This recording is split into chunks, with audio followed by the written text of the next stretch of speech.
ನಮಸ್ಕಾರ ಸ್ನೇಹಿತರೆ, ಧೃತಿ ಭಕ್ತಿವಾಣಿ ಯೂಟ್ಯೂಬ್ ಚಾನಲ್ಗೆ ನಿಮ್ಮೆಲ್ಲರಿಗೂ ಹೃತ್ಪೂರ್ವಕ ಸ್ವಾಗತ. ಸ್ನೇಹಿತರೆ, ನಮ್ಮ ಹಿಂದೂ ಧರ್ಮದಲ್ಲಿ ದೇವರು ಎಲ್ಲೆಡೆ ಇದ್ದಾನೆ ಎಂದು ಹೇಳಲಾಗುತ್ತದೆ. ಆದರೆ ಕೆಲವು ಮನೆಗಳಲ್ಲಿ ದೈವಿಕ ಶಕ್ತಿ ಹೆಚ್ಚು ನೆಲೆಸಿರುತ್ತದೆ.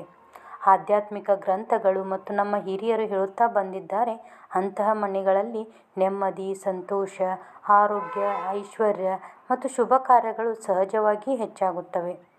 ದೇವತೆಗಳು ಕಣ್ಣಿಗೆ ಕಾಣುವುದಿಲ್ಲ, ಆದರೆ ಅವರು ತಮ್ಮ ಇರುವಿಕೆಯನ್ನು ಕೆಲವು ಸೂಕ್ಷ್ಮ ಸಂಕೇತಗಳ ಮೂಲಕ ತಿಳಿಸುತ್ತಾರೆ. ಇಂದು ಅಂತಹ 19 ಪ್ರಮುಖ ಸಂಕೇತಗಳನ್ನು ಒಂದೊಂದಾಗಿ ಸ್ವಲ್ಪ ವಿವರವಾಗಿ ತಿಳಿದುಕೊಳ್ಳೋಣ. ಮೊದಲನೇದು ಅನಿರೀಕ್ಷಿತ ದೈವಿಕ ಸುಗಂಧ.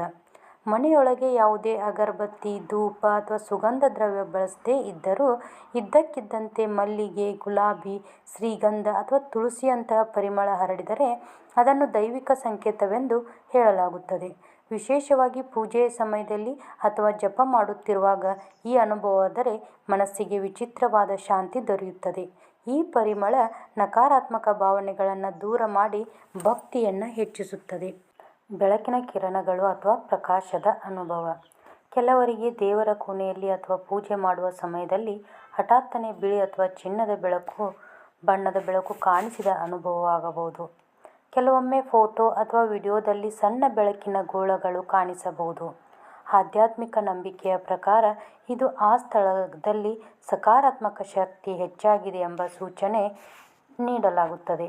ದೇವರ ಕೋಣೆಯಲ್ಲಿ ವಿಶೇಷವಾದಂತಹ ವಾತಾವರಣ.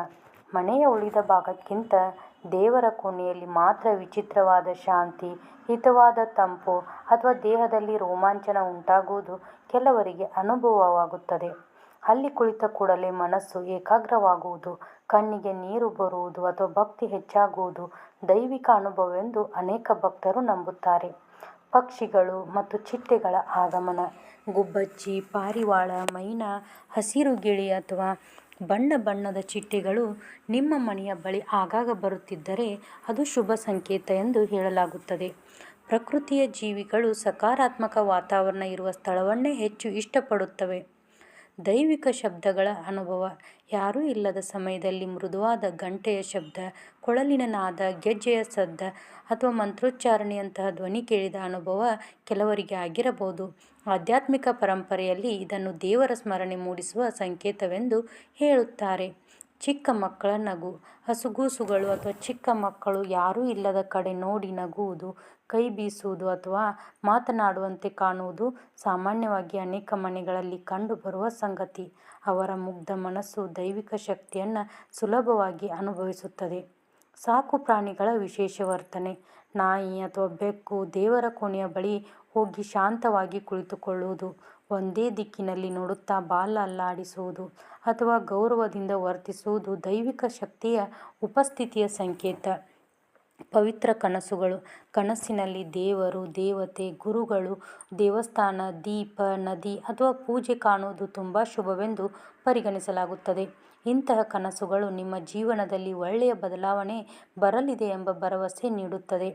ಪೂಜೆಯ ಸಮಯದಲ್ಲಿ ಹೂವು ಬೀಳುವುದು.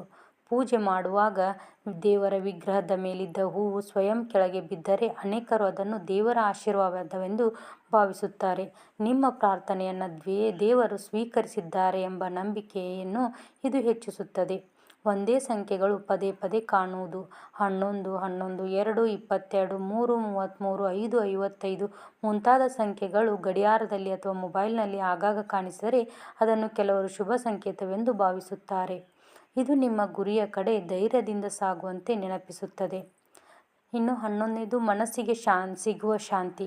ಹೊರಗೆ ಎಷ್ಟೇ ಸಮಸ್ಯೆಗಳಿದ್ದರೂ ಮನೆಗೆ ಬಂದ ತಕ್ಷಣ ಮನಸ್ಸು ಹಗುರವಾಗುವುದು, ಭಯ ಕಡಿಮೆಯಾಗುವುದು, ಕೋಪ ತಣ್ಣಗಾಗುವುದು ಆ ಮನೆಯ ಉತ್ತಮ ಆಧ್ಯಾತ್ಮಿಕ ವಾತಾವರಣವನ್ನು ಸೂಚಿಸುತ್ತದೆ.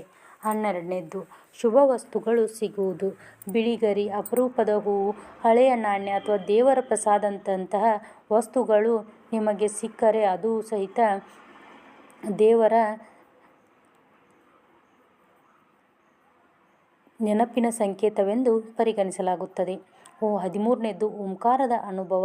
ಧ್ಯಾನ ಮಾಡುವಾಗ ಅಥವಾ ಜಪದ ಸಮಯದಲ್ಲಿ ಮನಸ್ಸಿನೊಳಗೆ ಓಂ ಎಂಬ ನಾದ ಕೇಳಿದ ಅನುಭವವಾಗುವುದು. ಮನಸ್ಸು ಆಧ್ಯಾತ್ಮಿಕವಾಗಿ ಏಕಾಗ್ರವಾಗುತ್ತದೆ. ಇನ್ನು 14ನೇದು ತುಳಸಿ ಗಿಡದ ಸಮೃದ್ಧ ಬೆಳವಣಿಗೆ. ತುಳಸಿ ಗಿಡ ಸದಾ ಹಸಿರಾಗಿದ್ದು ಚೆನ್ನಾಗಿ ಬೆಳೆಯುತ್ತಿದ್ದರೆ ಆ ಮನೆಯ ಸ್ವಚ್ಛತೆ, ಆರೈಕೆ ಮತ್ತು ಭಕ್ತಿಯ ಸಂಕೇತವೆಂದು ಪರಿಗಣಿಸಲಾಗುತ್ತದೆ. ತುಳಸಿಯನ್ನು ಲಕ್ಷ್ಮೀದೇವಿಯ ಕೃಪೆಯ ಪ್ರತೀಕವೆಂದು ಕೂಡ ನಂಬಲಾಗುತ್ತದೆ. ಅಪಾಯದಿಂದ ಪಾರಾಗುವುದು. ದೊಡ್ಡ ಅಪಘಾತ ಅಥವಾ ಸಮಸ್ಯೆ ಕೊನೆಯ ಕ್ಷಣದಲ್ಲಿ ತಪ್ಪಿ ಹೋಗುವುದು. ಮನಸ್ಸಿನಲ್ಲಿ ಬಂದ ಒಂದು ಯೋಚನೆಯಿಂದ ಅಪಾಯದಿಂದ ರಕ್ಷಣೆ ದೊರೆಯುವುದು ದೇವರ ಕೃಪೆಯ ಅನುಭವವೆಂದು ಅನೇಕ ಭಕ್ತರು ನಂಬುತ್ತಾರೆ. ಮನೆಯಲ್ಲಿನ ಪ್ರೀತಿ ಹೆಚ್ಚಾಗುವುದು. ಮೊದಲು ಇದ್ದ ಜಗಳ, ಭಿನ್ನಾಭಿಪ್ರಾಯ, ಕೋಪ ಕಡಿಮೆಯಾಗಿ ಮನೆಯ ಸದಸ್ಯರಲ್ಲಿ ಪರಸ್ಪರ ಪ್ರೀತಿ, ಗೌರವ ಮತ್ತು ಒಗ್ಗಟ್ಟು ಹೆಚ್ಚಾಗುವುದು ಅತ್ಯಂತ ಶುಭ ಸಂಕೇತವಾಗಿದೆ. ದೀಪದ ಜ್ಯೋತಿಯ ವಿಶೇಷತೆ. ದೇವರಿಗೆ ಹಚ್ಚಿದ ದೀಪದ ಜ್ಯೋತಿ ತುಂಬ ಪ್ರಕಾಶಮಾನವಾಗಿ, ಸ್ಥಿರವಾಗಿ ಅಥವಾ ಸುಂದರವಾಗಿ ಹೊತ್ತಿ ಉರಿಯುವುದನ್ನು ಭಕ್ತರು ಶುಭವೆಂದು ಪರಿಗಣಿಸುತ್ತಾರೆ. ಪೂಜೆಯ ಮೇಲಿನ ನಿಮ್ಮ ಭಕ್ತಿ ಗಟ್ಟಿಯಾಗುತ್ತದೆ. ಅತಿಥಿಗಳ ರೂಪದಲ್ಲಿ ಆಶೀರ್ವಾದ. ಸಾಧು ಸಂತರು, ಹಿರಿಯರು ಅಥವಾ ಒಳ್ಳೆಯ ಮನಸ್ಸಿನ ವ್ಯಕ್ತಿಗಳು ಅನಿರೀಕ್ಷಿತವಾಗಿ ಮನೆಗೆ ಬಂದು ಆಶೀರ್ವದಿಸಿದರೆ ಅದು ದೇವರ ಕೃಪೆಯ ಸಂಕೇತ ಎಂದು ಹೇಳಲಾಗುತ್ತದೆ. ಅತಿಥಿ ದೇವೋ ಭವ ಎಂಬ ಮಾತು ಇದನ್ನೇ ಸಾರುತ್ತದೆ. ಕಾರ್ಯಸಿದ್ಧಿಯ ಮುನ್ಸೂಚನೆ. ಯಾವುದೇ ಶುಭ ಕಾರ್ಯಕ್ಕೆ ಹೊರಡುವಾಗ ದೇವಸ್ಥಾನದ ಗಂಟೆಯ ಶಬ್ದ ಕೇಳುವುದು, ಸುಮಂಗಲಿಯರ ದರ್ಶನವಾಗುವುದು, ಹೂವಿನ ಪರಿಮಳ ಅನುಭವವಾಗುವುದು ಅಥವಾ ಮನಸ್ಸಿನಲ್ಲಿ ಅಚಾನಕ್ ಧೈರ್ಯ ಮೂಡುವುದು ಈ ಕಾರ್ಯ ಶುಭವಾಗಿ ನೆರವೇರುವ ಸಾಧ್ಯತೆಯ ಸಂಕೇತವೆಂದು ಹೇಳಲಾಗುತ್ತದೆ. ಸ್ನೇಹಿತರೆ, ದೇವರ ಕೃಪೆ ನಮ್ಮ ಜೀವನದಲ್ಲಿ ನೆಲೆಸಬೇಕಾದರೆ ಕೇವಲ ಈ ಸಂಕೇತಗಳನ್ನು ಹುಡುಕುವುದು ಮಾತ್ರ ಸಾಕಾಗುವುದಿಲ್ಲ. ಪ್ರತಿದಿನ ದೇವರ ನಾಮಸ್ಮರಣೆ ಮಾಡುವುದು, ಮನೆಯನ್ನು ಸ್ವಚ್ಛವಾಗಿಡುವುದು, ತುಳಸಿ ಪೂಜೆ ಮಾಡುವುದು, ಹಿರಿಯರನ್ನು ಗೌರವಿಸುವುದು, ಹಸಿದವರಿಗೆ ಅನ್ನದಾನ ಮಾಡುವುದು, ಸತ್ಯ ಮತ್ತು ಧರ್ಮದ ಮಾರ್ಗದಲ್ಲಿ ನಡೆಯುವುದು ಅತ್ಯಂತ ಮುಖ್ಯ.